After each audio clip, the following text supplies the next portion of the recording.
নমস্কার।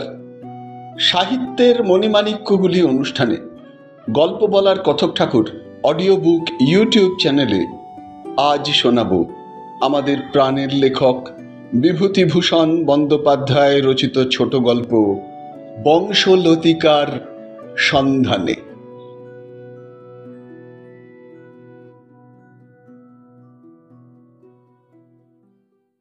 সন্ধ্যার কিছু আগে নীরেন ট্রেন হইতে নামিল। তাহার জানা ছিল না যে এমন একটা ছোট্ট স্টেশন তাদের দেশের। কখনো সে বাংলাদেশে আসে নাই ইতিপূর্বে, এক কলিকাতা ছাড়া।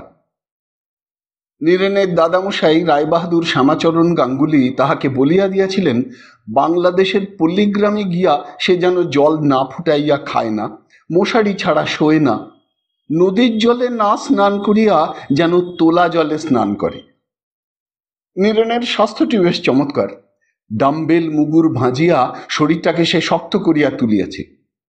বড় লোকের দৌহিত্র, অভাব অনটন কাহাকে বলে জানে না। মনে নীরেনের বিপুল উৎসাহ, চোখের স্বপ্ন এখনো কাঁচা সবুজ। একটা লোক প্ল্যাটফর্মের প্রান্তে দাঁড়াইয়া প্ল্যাটফর্মে সাজানো দুর্বাঘাসের ওপর গরু ছাড়িয়া দিয়া গরুর দড়ি হাতে দাঁড়াইয়াছিল। নীরেনের আহ্বানে সে নিকটে আসিল। নীরেন বলিল, রামচন্দ্রপুর কত দূর জানো? লোকটা বলিল, কেন জানবো না, মেটেরই রামচন্দ্রপুর তো, এখান থেকে ঝাড়া 3 কোষ পথ। 3 কোষ? হ্যাঁ বাবু, কনে যাবেন সেখানে? বাড়ুজ্যে বাড়ি তো যান বাবু এই পথ দিয়ে। নীরেনের কাছে এসব একেবারেই নতুন। এই আসন্ন সন্ধ্যায় মাঠের মধ্যের পথ দিয়া সে যাইবে 3 ক্রোশ দূরের গ্রামটিতে। ওই মাঠের মধ্য দিয়া কত মাটির ঘরে ভর্তি পাড়া গাঁয়ের পাশ কাটাইয়া তাহাকে যাইতে হইবে। মাত্র 26 বছর বয়স যার, দুনিয়া তার পায়ের তলায়। সে অস্ট্রেলিয়ার মরুভূমিতে স্বর্ণখনির সন্ধানে বাহির হইতে পারে। সে উত্তর মেরু অভিযানে 1 ঘন্টার নোটিশে যোগ দিতে পারে মাত্র একটা ছোট সুটকেসের মধ্যে টুথব্রাশ আর তোয়ালে পুরিয়া। চৈত্র মাস। স্টেশনের পিছনে মাঠের ধারে বড় একটা নিম গাছ। ফুটন্ত নিম ফুলের ভুরভুরে সুবাস বাতাসে। নিম গাছ অবশ্য তাদের আলিগড়েও আছে, কিন্তু এমন রহস্যময়ী অজানা সন্ধ্যা মাঠের প্রান্তে তাহার জীবনে কটা নামিয়াছে। নীরেন জানে, যদিও সে দিল্লি ও আলিগড়ে মানুষ, একবার কানপুরে আসিয়া ভাবিয়াছিল প্রায় বাংলাদেশের কাছে আসিয়া পড়িয়াছে বুঝি। পাঞ্জাবের অসম জলহাওয়ায় তার শরীর গড়িয়া উঠিয়াছে। হয় ভীষণ শীত, নয়তো দুর্দান্ত গরম। 132 ডিগ্রি উত্তাপের হাওয়া গা হাত পা পুড়াইয়া বহিতেছে। সেখানে গ্রীষ্মের দুপুরে বসিয়া বসিয়া বাদশাহী তয়খানা ও সুন্দরী ইরানীদের স্বপ্ন লুর আগুনে ঝলসাইয়া যায়। নীরেন মাঠের মাঝখানের পথ বাহিয়া হনহন করিয়া হাঁটিয়া চলিল। দূর মাঠের প্রান্তে চাঁদ উঠিতেছে। নিশ্চয়ই আজ পূর্ণিমা, নতুবা সন্ধ্যার পরে চাঁদ উঠিবে কেন? 2খানা গ্রাম পথে পড়ে। রাস্তার ধারে দাঁড়াইয়া গ্রাম্য লোকেরা দেখিতেছে। একজন বলিল, কনে যাবা? রামচন্দ্রপুর। বাড়ি কনে? কলকাতা। কলকাতা বলাই সহজ, কারণ আলিগড় বলিলে ইহারা কিছুই বুঝিবে না। কিছু দূর গিয়া আরেকটি ক্ষুদ্র পল্লী। নীরেন্দ্র নাম জিজ্ঞাসা করিল। রাস্তার ধারে একটা পুরনো কোঠা বাড়ি, গোটা 2 নারিকেল গাছ, 2টি বড় ধানের গোলা নারিকেল গাছটির তলায়। জন 5-6 লোক গোলার কাছে উঠানে বসিয়া তামাক খাইতে খাইতে কথাবার্তা বলিতেছে। নীরেনকে দেখিয়া বলিল, বাড়ি কোথায়? কলকাতায়। এদিকে কোথায় যাওয়া হবে?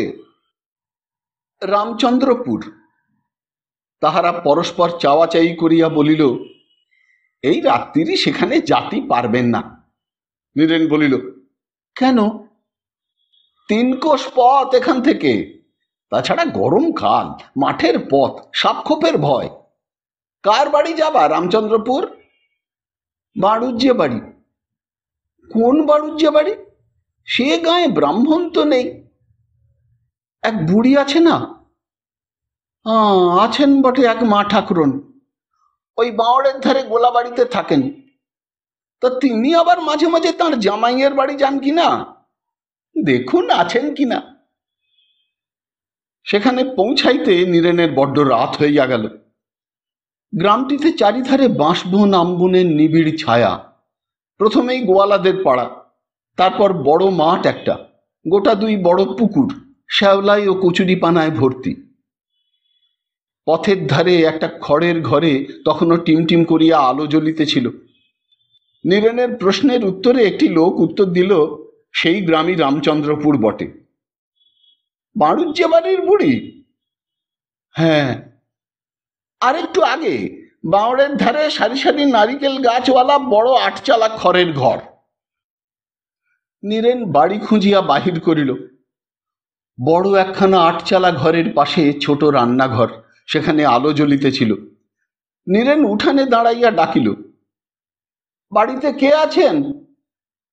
একটি বৃদ্ধা টেমি হাতে বাহিরে আসিয়া বলিলেন, কে ডাকে? আমি। কে বাবা তুমি? আমাকে কি চিনতে পারবেন? আমি আলিগড় থেকে আসছি। বুড়ির টেমিটা উঁচু করিয়া তুলিয়া ধরিয়া নীরেনের মুখ দেখিবার চেষ্টা করিল। তাহার মুখে কৌতূহল ও সন্দিগ্ধতার রেখা।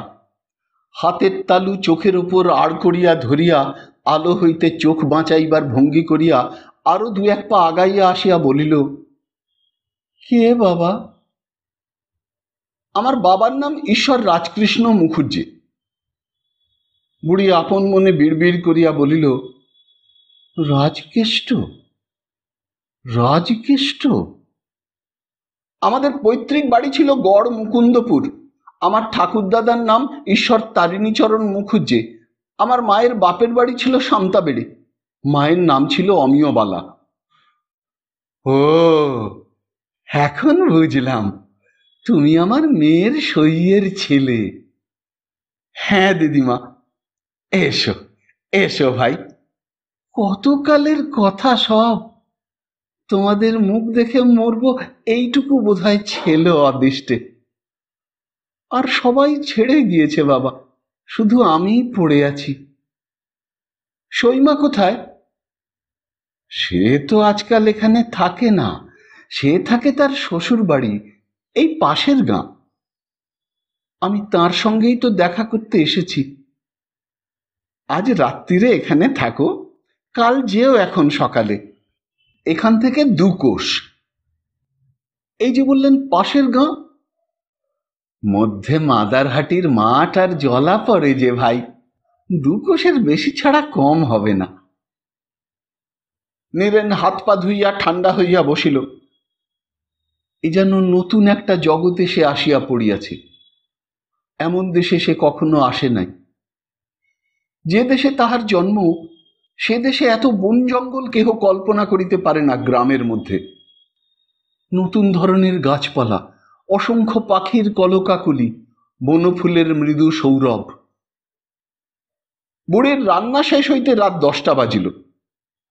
কেবল সোঁদা সোঁদা মাটির গন্ধ বাহির হওয়া ল্যাপা পুঁছা মাটির ঘরের দাওয়ায় কলার পাতা পাতিয়া বুড়ি তাহাকে খাইতে দিল। রাঙা আউশ চালের ভাত, পেঁপের ডালনা, সোনামুগের ডাল, উচ্ছে ভাজা, আলু ভাতে, ঘন আওটানো সর পড়া দুধ, 2টি পাকা কলা, 1 দলা আখের গুড়ের পাটালি। অদ্ভুত রান্না বুড়ির হাতের। আলিগড়ের পশ্চিমা পাচকের হাতের রান্না খাইয়া সে আজীবন অভ্যস্ত। এমন চমৎকার রান্নার সঙ্গে পরিচয় ছিল না তার।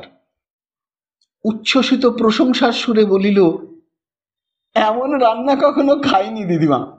শুনতাম বটে বাংলাদেশের পাড়া গাঁয়ের রান্নার কথা, কিন্তু এ যে এমন চমৎকার তা ভাবিনি।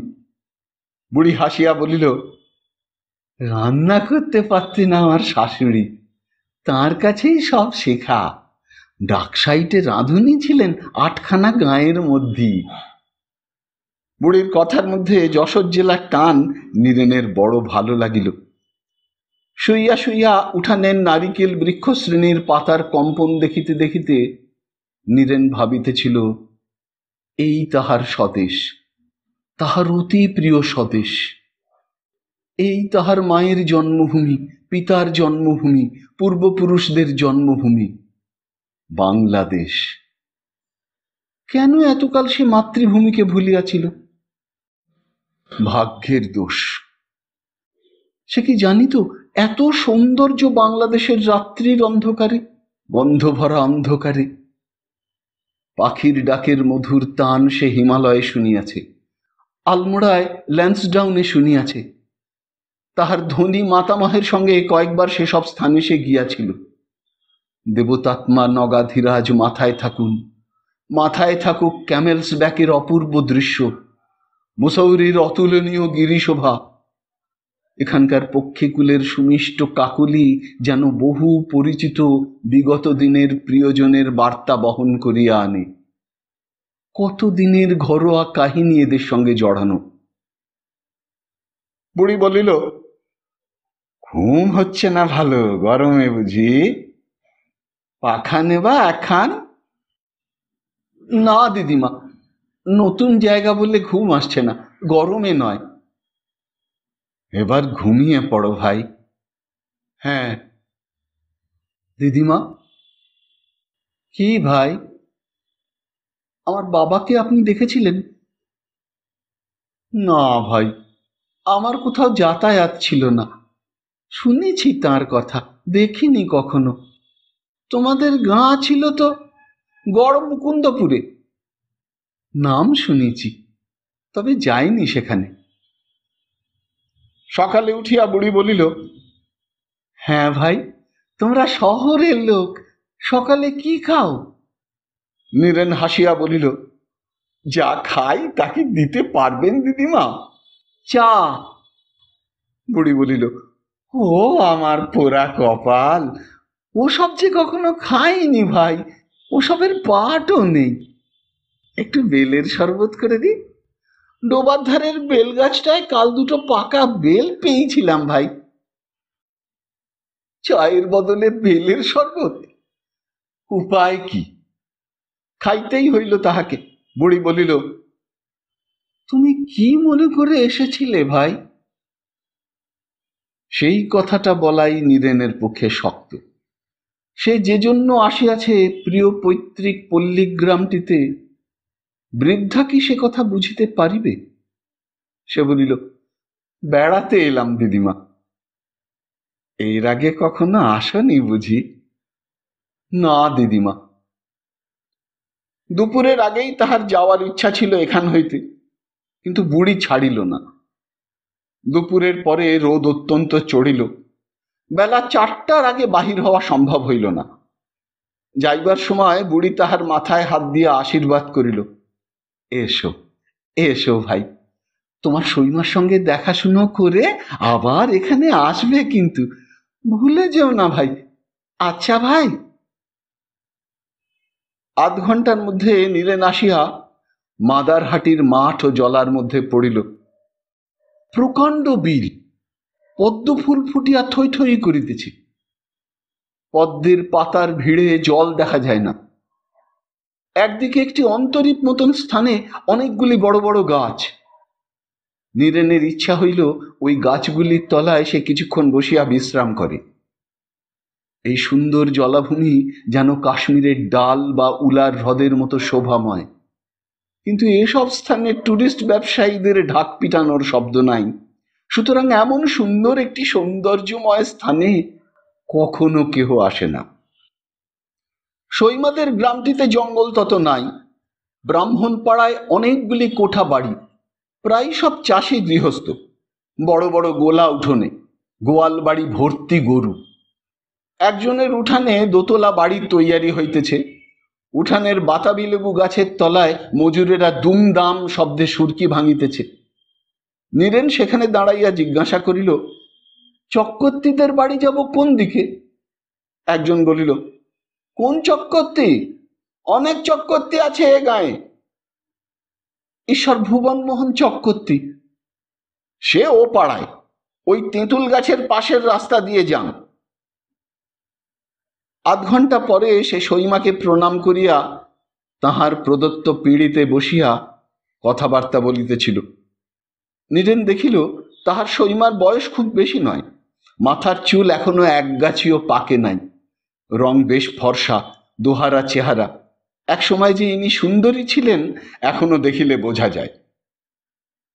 সইমা চোখে জল ফেলিলেন, অনেক আশীর্বাদ করিলেন, পাকা বেলের শরবত, মুগের ডাল ভিজানো ও আখের গুড় খাইতে দিলেন। সইমাকে পাইয়া নীরেন যেন হারানো মায়ের সান্নিধ্য বহুদিন পরে অনুভব করিল। সে সইমাকে কখনো দেখে নাই এর আগে। সইমা কিন্তু তাহাকে দেখিয়াছিলেন সে যখন 2 বৎসরের খোকা তখন। প্রৌঢ়া মহিলার বহু পুরানো দিনের শোকস্মৃতি উথলাইয়া উঠিল আজ তাহাকে পাইয়া। এমন কত লোকের নাম করিতে লাগিলেন যাহাদের কথা মায়ের মুখে আলিগড়ে নীরেন শুনিত বাল্যকালে। কত বাল্য স্মৃতি জাগানো নামাবলী। দেশের ঘরের সব লোকের নাম। বাঁচিয়া আছে কেউ কেউ এখনো, তবে বেশিরভাগই মারা গিয়াছে। সইমা বলিলেন, তোর মুখে সইয়ের মুখ যেন মাখানো রয়েছে রে। নীরেন হাসিয়া চুপ করিয়া রহিল। সই বড় সুন্দরী ছিল। গ্রামের কাজকর্মে যখন সেজে গুজে নেমন্তন্ন খেতে কি বিয়ে থাওয়ায় জল সইতে যেত, তখন লোকে দুদণ্ড চেয়ে চেয়ে দেখত। এদানি রোগে শোকে আর কিছু ছিল না চেহারার। এখান থেকে চলে যাওয়ার পরে আর কখনো দেখা হয়নি সইয়ের সঙ্গে। সে কতদিন হবে রে নীরু? নীরেন মনে মনে হিসাব করিয়া বলিল, তা প্রায় 23-24 বছর হলো। সই মারা গিয়েছে কতদিন? বেশি দিন না, বললাম যে 5 বছর হবে। তাহলে সই বেঁচে থাকলে এই 45 বছর বয়স হতো। তা হবে। আমারও হলো 26। আপনার ছেলেও তো আমার বয়সী হবে না সইমা? সইমা আঁচলে চোখ মুছিয়া বলিলেন, কোথায় ছেলে বাবা, সে ফাঁকি দিয়ে চলে গিয়েছে অনেক কাল। রাত্রে নীরেন খাইতে বসিয়াছে, সইমা সামনে বসিয়া খাওয়ার তদারক করিতেছেন। নীরেন বলিল, আপনার আর দিদিমার রান্না সমান, এমন রান্না অনেকদিন খাইনি। সইমা বলিলেন, তোর মাও বড় ভালো রাঁধত রে। যখন কপাল পুড়ল এদেশ থেকে সেই পশ্চিমে চলে গেল, তখন সে কি কান্না। বলে, সই আর কি তোর সঙ্গে দেখা হবে? এই যাওয়াই আমার শেষ যাওয়া। সে ভাগ্যিমানি স্বর্গে চলে গেল, আমি রইলাম পড়ে। নীরেন হাসিয়া বলিল, আপনি না থাকলে আজ কার মুখ চেয়ে এখানে আসতাম বলুন সইমা? সইমা দুধের বাটি নীরেনের সামনে রাখিয়া পাখার বাতাসে দিয়া দুধ জুড়াইতে জুড়াইতে বলিলেন, তোকে যত্ন করবার দিন যখন আমার ছিল তখন এলিনে। এখন কি আছে সইমার? কি দিয়েই বা তোকে যত্ন করব? হ্যাঁ রে, এতদিন পরে কি মনে করে এলি ঠিক বলতো? বলি সইমা, আপনি বুঝতে পারবেন। জানেন, আমি 2 বছর বয়সে বাংলাদেশ ছেড়ে গিয়েছিলাম, সে তো খুব জানি। আর কখনো এদেশে আসিনি এর মধ্যে, তাও জানি। এতকাল পরে মায়ের ও বাবার বাক্সের কতগুলো পুরনো চিঠি পড়লাম সেদিন। পড়ে মনটা বড় ব্যাকুল হলো জন্মভূমি দেখবার জন্যে। সেসব চিঠিতে আপনার নাম আছে, আমার এক পিসিমার নাম আছে। আমি বাবাকে কখনো দেখিনি। তার সম্বন্ধে, আমার ঠাকুরদার সম্বন্ধে আরো অনেক নাম আছে বাবার এক পুরনো খাতার মধ্যে। সকলের সম্বন্ধে আমার জানবার বড় ইচ্ছে হলো। আমি জ্ঞান হয়ে পর্যন্ত মামার বাড়ির সকলকে দেখে আসছি, বাপের বাড়ির বা নিজের বংশের কিছু খবর রাখিনি। সেই সব খুঁজে পেতে বার করব বলেই এলাম। ও মা, আমার কি হবে? কোথাকার পাগল ছেলে দেখো। না সইমা, আপনি ভেবে দেখুন আমার মনের অবস্থা। আমার 26 বছর বয়স হয়েছে, কিন্তু এ পর্যন্ত আমাদের বংশের কোনো খবর রাখি নে, বাপের বাড়ির কোনো লোকের কথা জানি নে, অথচ আমার ভয়ানক ইচ্ছে জানবার। আপনি হয়তো ভাববেন এ আবার কি। আমার কিন্তু সইমা ঘুম হয় না এসব ভেবে ভেবে, সত্যি বলছি। আপনি আমায় বলে দিন কিভাবে আমি তা করতে পারি। আমি তো কাউকে চিনি নে, বাংলাদেশের ছেলে, কিন্তু কোনো খবর রাখি নে দেশের। সব বলে দেব, এখন খেয়ে শুয়ে পড়ো দেখি দুষ্টু ছেলে আমার। নীরেন হাসিল। অনেক দিন পরে যেন হারানো মাকে ফিরিয়া পাইয়াছে, সেই ধরনের হাসি সইমার মুখে। ভাগ্যিস সে আসিয়াছিল। শ্যামল বাংলা মা যেন সইমার মূর্তিতে তাহাকে সাদরে অভ্যর্থনা জানাইতেছেন। চৈত্র মাসের রাত্রি, হু হু দক্ষিণা হাওয়া খোলা জানালা দিয়া বহিতেছে। কি একটা ফুলের তীব্র সুবাস বাতাসে। নীরেন বাংলাদেশের অনেক কিছু গাছপালা চেনে না, কিন্তু তাহার কি ভালো লাগে এইসব পল্লীগ্রামের আগাছা জঙ্গল। আজ 2 দিন 3 দিন মাত্র ইহাদের সহিত পরিচয়, তবুও যেন মনে হয় কতদিনের নিবিড় ঘনিষ্ঠতায় তাহার শিরা উপশিরায় রক্তের সহিত আবদ্ধ ইহাদের প্রাণ স্পন্দন।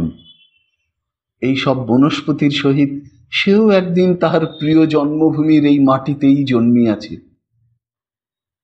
সে একখানা খাতা আনিয়াছে সঙ্গে। খাতাখানা তাহার পিতামহ ঈশ্বর তারিণীচরণ মুখোপাধ্যায়ের স্বহস্ত লিখিত। তাহাদের গ্রামের কত প্রাচীন দিনের তুচ্ছ গ্রাম্য ঘটনা ইহাতে কেন যে তাহার পিতামহ টুকিয়া রাখিয়াছিলেন তিনিই বলিতে পারিতেন। ক্ষুদ্র এক অখ্যাত পল্লীগ্রামের প্রাচীন ইতিহাসে কার কি ফল? অমন কত গ্রাম, কত অগুন্তি গ্রাম বাংলাদেশে। কে জানিতে চাহিতেছে তাহাদের ইতিহাস? গরজি বা কাহার? আজ রাত্রে আলোর সামনে বসিয়া খাতাখানা সে খুলিয়া দেখিল। সইমা তাহার বিছানা নির্দেশ করিয়া দিয়া চলিয়া গিয়াছেন। ঘরে সে একা। মাটির ঘর, ছোট জানালা, কাঠের গরাদ। জানালার বাহিরে একটা কি গাছে থোকা থোকা গাদা গাদা ফুল ঝুলিতেছে। কতক ফাটিয়া তাহাদের ভিতরকার রাঙা রাঙা বিচি বাহির হইয়াছে, দিনমানে নীরেন লক্ষ্য করিয়াছিল। খাতার পাতায় লেখা আছে 22শে চৈত্র 1272 সাল। এইটুকু পড়িয়াই নীরেন অবাক হইয়া যায়। কত কালের কথা! 1272 সালেও পৃথিবী এমনি সুন্দর ছিল, এমনি বসন্ত নামিত এ পাড়া গাঁয়ের বনবুকে, এমনি কোকিল ডাকিত রাত্রি দিনে। সে তখন ছিল কোথায়? কোন অতীত দিনের কাহিনী এসব? মনে পড়ে আলিগড়ে তাহাদের দোতলার পড়ার ঘরে বসিয়া এই ডায়েরির পুরাতন তারিখগুলা সে পড়িয়া বিস্মিত হইত, কিন্তু তাহার চেয়েও অনেক বেশি বিস্ময়, রহস্যের অনুভূতি আজ তাহার মনে। তারপর লেখা আছে, আজ রামলোচন রায়ের প্রথম পক্ষের স্ত্রী উহাদের আমবাগানে হারাধন মুস্তফির সহিত ধরা পড়িলেন। ইহা লইয়া আজ জ্যাঠামশাইদের চণ্ডীমণ্ডপে সারাদিন ডামাডোল চলিতেছে। রামলোচনের স্ত্রী বলিয়াছেন তিনি নির্দোষী, আমের গুটি ঝড়ে পড়িতেছে তাহাই কুড়াইতে গিয়াছিলেন, হারাধন মুস্তফির কথা কিছু জানেন না। আজ রামলোচন রায়ের স্ত্রীকে দেখিয়াছি, বয়স হইলেও চাহিয়া থাকিতে ইচ্ছে করে। খুব সুন্দরী, সোনা কুমোরের বউ ইহার কাছে দাঁড়াইতে পারে না। নীরেন এই ডায়েরিটুকু পড়িয়া কতবার মনে মনে হাসিয়াছে। পিতামহ তারিণীচরণ মুখুজ্জে বহুকাল সাধনোচিত ধামেই সম্ভবত প্রস্থান করিয়াছেন। নীরেনের মায়ের বিবাহ তখনও হয় নাই।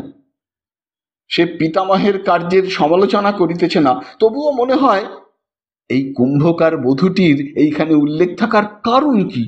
বিশেষ করিয়া ঠাকুর দাদা ইহারই নাম কেন করিলেন? গ্রামের সুন্দরী শ্রেষ্ঠা বলিয়া নাকি? হায় রে সে 1272 সাল! আর রামলোচন রায়ের নিরপরাধা সুন্দরী পত্নী যিনি নির্জন দুপুরে বাগানে আমের গুটি কুড়াইতে গিয়া হারাধন মুস্তফির সঙ্গে নিজের নাম যোগ করিবার সুযোগ দিয়া মিথ্যা কলঙ্ক কুড়াইয়াছিলেন একদিন প্রায় ৮০ বৎসর পূর্বের এক সুমধুর কোকিল মুখরিত পুষ্প সুবাসামোদিত প্রেমোচ্ছল বসন্ত দিনে। কোথায় তিনি? আর কোথায় তাহার রূপের প্রতিদ্বন্দ্বী সোনা কুম্ভকারের রূপসী বধূ? আজ এই সব পল্লীগ্রামের মাটিতে তাহাদের নাম নিশ্চিহ্ন হইয়া মুছিয়াই যাইত, যদি না তাহার পরোপকারী পিতামহ ঈশ্বর তারিণীচরণ মুখুজ্জে এত ঘটা করিয়া উক্ত বধূদ্বয়ের ইতিহাস তাহার ডায়েরিতে নিঃস্বার্থভাবে লিখিয়া রাখিতেন। হাসি পাইবার কথাই তো। নীরেন ডায়েরি বন্ধ করিয়া শুইয়া পড়িল। কিন্তু আজ রাত্রে তাহার বংশের পূর্বপুরুষেরা যেন ভিড় করিয়া আশেপাশে তাহাদের অদৃশ্য অস্তিত্ব জ্ঞাপন করিতেছেন। তাহাদের ইতিহাস ভালো করিয়া জানিবার জন্যই তো সে এত কষ্ট স্বীকার করিয়া বাংলাদেশে তাহার জন্মভূমি অঞ্চলে আসিয়াছে এত কাল পরে। তাহারা ঘুমাইতে দিবেন না আজ। সকালে সইমা ডাকিয়া ঘুম ভাঙাইলেন। ও নীরু, ওঠ বাবা, বেলা ঝাঁঝাঁ করছে। নীরেন ধর্মর করিয়া উঠিয়া বিছানার উপরে বসিল। সইমা বলিলেন, তোর আবার চা খাওয়ার অভ্যেস আছে না? ছিল তো সইমা, এখানে কি করি উপায় তাই ভাবছি। ভাবতে হবে না, এখানে না হলেও চলবে। তা কি হয় বাবা? দেখি, যার যা অভ্যেস। না সইমা, কিছু চেষ্টা করতে হবে না, তাহলে আমি দুঃখিত হব। সইমা কিছু না বলিয়া চলিয়া গেলেন। কিন্তু আধ ঘন্টা পরে এক পেয়ালা ধুমায়িত চা আনিয়া তাহার সামনে রাখিলেন এবং একটা বাটিতে এক বাটি মুড়ি। রায়বাড়ি হইতে চা চাহিয়া আনিয়াছেন, সেখানে বাড়ি শুদ্ধ সবাই চা খায়। নীরেন চা পাইয়া মনে মনে খুশি হইল, মুখে বলিল, কেন বলুন তো এসব পরের বাড়ি থেকে আনতে যাওয়া? সইমা বলিলেন, তোর মা থাকলে করতো না? তা কি জানি। করতো রে, করতো। শুনবি তোর মায়ের কথা? কি বলুন? তোর মা বড্ড শান্ত ছিল। মাকে আমি দেখেছি, শান্ত ছিলেন সবাই বলতো। একবার সই আর আমি নাইতে গিয়েছি ঘাটে, সাঁতার দিয়ে দুই সই মিলে নদীর মাঝখানে গিয়েছি। এমন সময় ঘাট থেকে কে চেঁচিয়ে বললে নদীতে কুমির এসেছে। আমরা তো তাড়াতাড়ি ঘাটের দিকে এগুচ্ছি। এমন সময় সইকে আমি ভয় জড়িয়ে ধরলাম। সই যত বলে ছাড়ো ছাড়ো, দুজনেই ডুবে যাব, আমি ততই ভয় সইকে জড়াই। নীরেন রুদ্ধ নিঃশ্বাসে বলিল, তারপর? তারপর আর কি, দুজনেই বেঁচে উঠলাম। একখানা নৌকো আমাদের এই অবস্থায় দেখতে পেয়ে ছুটে এলো। তখন আপনারা এক গ্রামেই থাকতেন? হ্যাঁ রে, নইলে আর সই বলবো কি করে, পাগল ছেলে আর কি। কথাটা নীরেন সন্ধেবেলা তাহার খাতায় লিখিয়া রাখে। গ্রাম্য জীবনের কোনো কথা সে বাদ দিতে চায় না। মরু পর্বত ভেদ করিয়া সুদূর পাঞ্জাব হইতে ছুটিয়া আসা, এই আশা তবে কিসের জন্যে? না না, কেহ কোনো কটাক্ষ করিবেন না। সইমার শ্বশুর বাড়ি এটা, কিন্তু একটি দেওর পো ছাড়া এখানকার বাড়িতে কেহ থাকে না। দুটি দেওর বাহিরে চাকুরি করে, সেখানেই পরিবার লইয়া থাকে। যে দেওরপো এখানে আছে ওটি পিতৃমাতৃহীন, অনাথ, জ্যাঠাইমার কাছে মানুষ হইতেছে। জ্যাঠাইমা ভালোবাসেন। দেওরপোর নাম কানু। কানু নীরেনকে খুব ভালো চোখে দেখে নাই। এই দুর্মূল্যের বাজারে ইনি আবার কোথা হইতে উড়িয়া আসিয়া জুড়িয়া বসিলেন। কেন রে বাবা, যে ৩ বিশ ধান হইয়াছিল ইনি এখানে আসিলেন, তাহাতে কদিন যায়? জ্যাঠাইমাও দেখিতেছি নীরু বলিতে অজ্ঞান। কানু আসিয়া বলিল, যাত্রা দেখতে যাবেন? কি যাত্রা? এই দিঘি গোনাই যাত্রা। সে আবার কি? দেখবেন এখন, দিন দিকে 1 টাকা চাঁদা।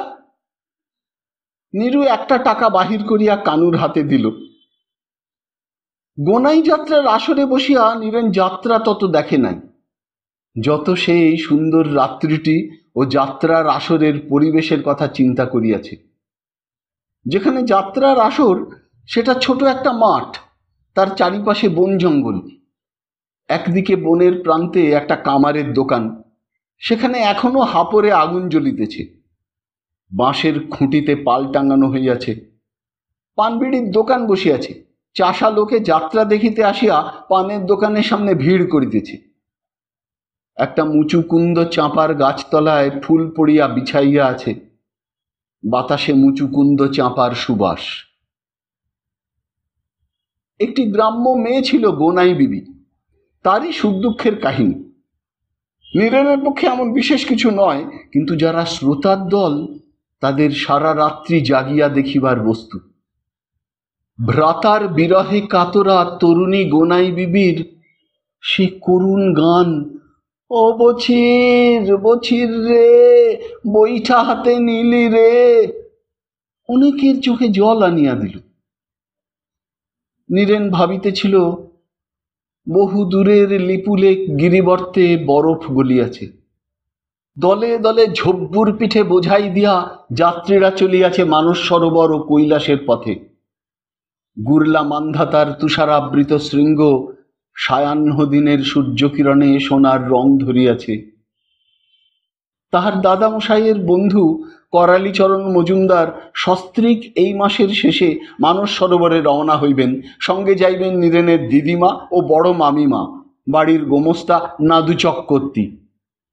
আলিগড় হইতে আলমোড়া, আলমোড়া হইতে ধারচুলা, ধারচুলা হইতে লিপুলেক পাস, লিপুলেক হইতে মানস সরোবর। সে নিশ্চয়ই যাইত ওখানে থাকিলে, কিন্তু সেজন্য তার দুঃখ নাই। বাংলাদেশে সে আসিয়াছে মাতৃভূমির সঙ্গে নিবিড় পরিচয়ের সন্ধানে। গাছপালার পাখির কাকলির মধ্য দিয়া সে পরিচয় দিনে দিনে ঘনিষ্ঠ হইয়া উঠিতেছে। ওই মুচুকুন্দ চাঁপার ফুল যেন কতকাল পূর্বের কোন বিস্মৃত অতীত শৈশব দিনে তাহার অজ্ঞাতসারে একদা সৌরভ বিতরণ করিয়াছিল। মায়ের মুখের সঙ্গে সে দিনটির ছন্দ একই তারে গাঁথা হইয়া আছে তার মনের বীণায়। পরদিন গ্রাম্য নদীর ধারে একটা বড় নিম গাছের তলায় সে দাঁড়াইল।